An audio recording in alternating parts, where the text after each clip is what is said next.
Entonces, vamos a que nos informen. Sí.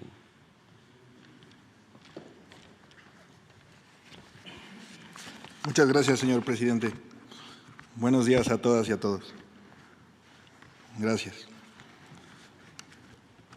Antes que nada, quiero comentar, como lo hicimos la semana pasada, que la función del Estado y la función del SAT es cuidar que todos los ciudadanos contribuyan con el gasto, y esto permite financiar los proyectos para que el pueblo tenga una vida mejor.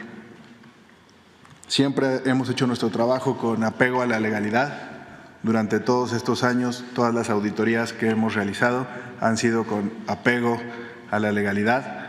Nosotros, como ya lo comentamos, no vemos nombres de personas, no vemos nombres de empresas, únicamente vemos operaciones contables, financieras, que tienen repercusiones fiscales en el pago de los impuestos. Y son los contribuyentes quienes autodeterminan sus cálculos, y son ellos quienes nos dan la información. Entonces nosotros revisamos la información que ellos entregan al SAT. Ahora bien, en esta presentación vamos a hablar sobre los temas de la hacienda pública con Grupo Salinas y dividimos la información en 3 puntos. Los primeros son los montos pagados por auditorías y resoluciones judiciales durante la administración del presidente Andrés Manuel López Obrador, pero tiene que ver con montos de auditorías y que se autocorrigieron las empresas de Grupo Salinas, y un pago por una resolución judicial. El segundo punto tiene que ver con los adeudos pendientes de pago, que son montos adeudados que vienen ya desde administraciones anteriores, del 2019 para atrás, cuando estaba Calderón y Peña, y de 2019 para adelante, en la administración del señor presidente Andrés Manuel López Obrador. Por último, los argumentos de defensa. La siguiente, por favor. Como ya comenté, los montos que han pagado el grupo en esta administración han sido 4,868 millones de pesos, 2,096 millones de pesos fue resultado de auditorías a diversas empresas que se hicieron, y que dentro de las auditorías ellos pagaron 2,096 millones. Un monto por 2,772 millones que fue por una resolución. La siguiente, por favor. Estos ya son los adeudos totales, son los adeudos pendientes de pago. Del lado izquierdo podemos ver los adeudos por más de 53,000 millones de pesos. Estos adeudos se encuentran en 4 empresas, en 17 juicios, y todos fueron auditorías de 2008 al 2018. Todos estos adeudos se observaron por parte del Servicio de Administración Tributaria por un monto de 38,000 millones de pesos. Pero al día de hoy, con la actualización por la inflación y por los recargos, asciende a un monto de 53,000 millones. Durante la administración del presidente Andrés Manuel López Obrador, el SAT ha emitido créditos fiscales por 10,000 millones de pesos, teniendo un adeudo de 63,000 millones de pesos. Eso es lo que tenemos al día de hoy.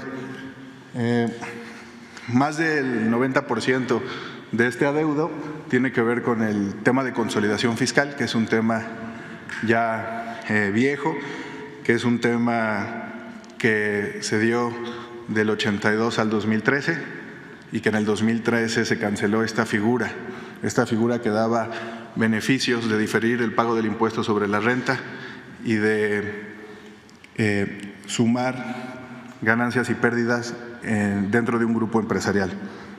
A continuación, el subsecretario de Gobernación comentará sobre este tema y sobre los litigios. Gracias.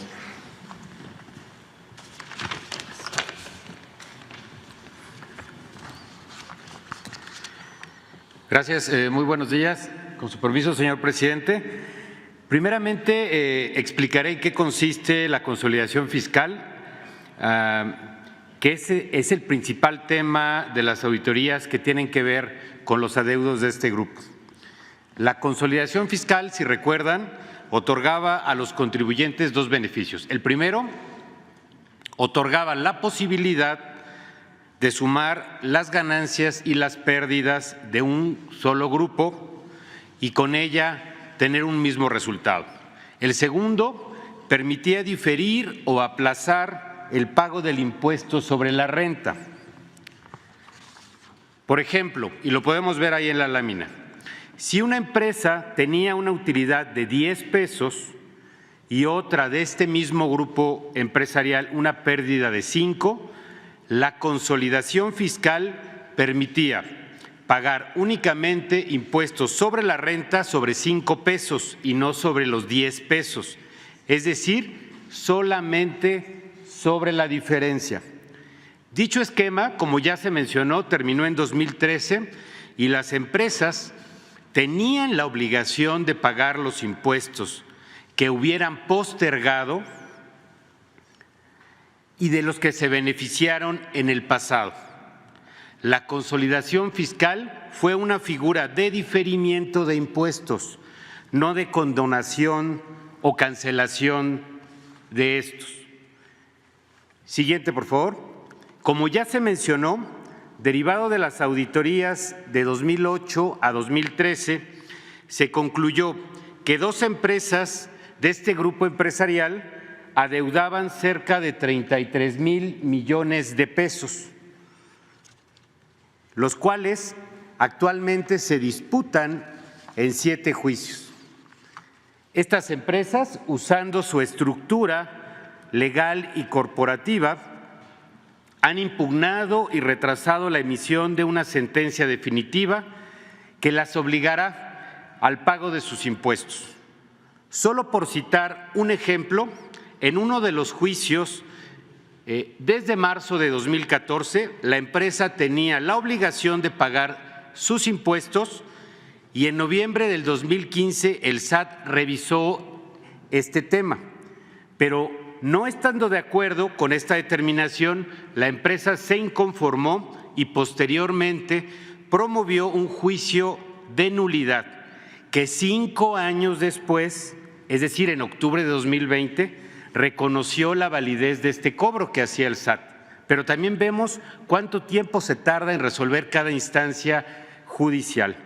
Posteriormente, la empresa interpuso un juicio de amparo, el cual el tribunal colegiado intentó resolver en el 2021, pero la empresa lo impidió porque solicitó a la Suprema Corte ejercer su facultad excepcional de atracción, con lo cual se suspendió temporalmente la resolución del asunto. También es sabido que desde diciembre de 2022 el ministro Luis María Aguilar Morales hizo suya la petición de la empresa de que atrajeran el asunto y en esta etapa el expediente estuvo guardado o esperando 8 meses solo para resolver si la Corte tenía o no interés en conocer el fondo del asunto. Y mediante una votación que también es pública, en la que solo el ministro Aguilar apoyó su proyecto, los ministros de la segunda sala determinaron que ya había sido debatido en numerosos precedentes judiciales este caso y lo devolvieron al tribunal colegiado, quien esperamos en breve deberá resolver el fondo del asunto. Este gobierno, el de la Cuarta Transformación, está comprometido con el pueblo de México. Por eso el pago proporcional y equitativo de contribuciones, como establece la Constitución, es fundamental para el bienestar de todas y de todos, porque de ahí se pagan los programas de bienestar, las inversiones de los proyectos, la educación, la salud, de la que disfrutan todas y todos los habitantes y en particular las niñas y niños de nuestro país. Las cantidades millonarias de impuestos que deben pagar los grandes consorcios deben ser recaudadas oportunamente para su correcta aplicación en beneficio del pueblo. Y también, como ya lo anunció el señor presidente, mencionar que la información que se ha abordado aquí, así como la información relevante que constata demuestra o acredita lo expuesto, se subirá al portal del Gobierno federal, del Gobierno de México, y donde se documentará lo que aquí se ha vertido. Es cuanto. Muchas gracias.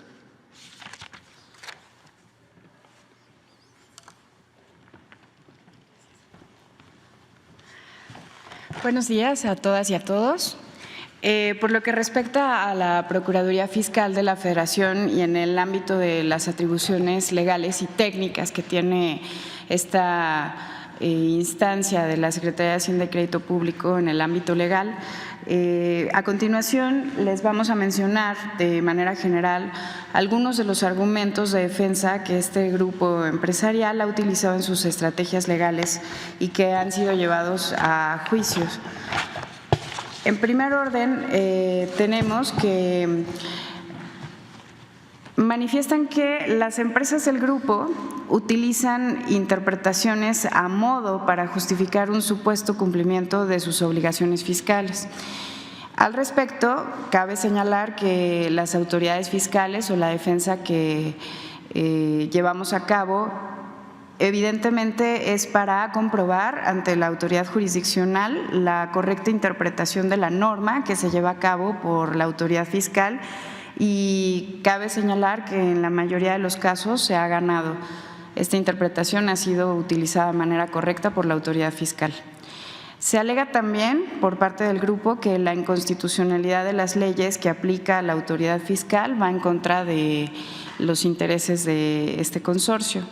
La autoridad fiscal también ha demostrado en diversos juicios que la constitucionalidad de las normas que aplica es válida y está vigente, y las autoridades jurisdiccionales así lo han determinado en sus resoluciones.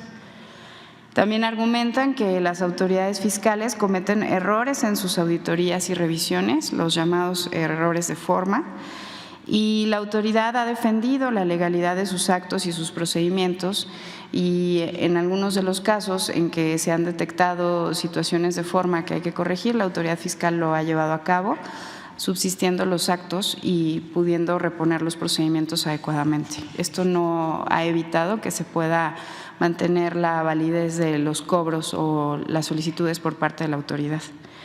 También argumentan el desconocimiento de los actos de autoridad, obviamente aquellos que no les son favorables, con la finalidad de obtener resoluciones que no son procedentes y paralizar a las autoridades administrativas a través de resoluciones judiciales.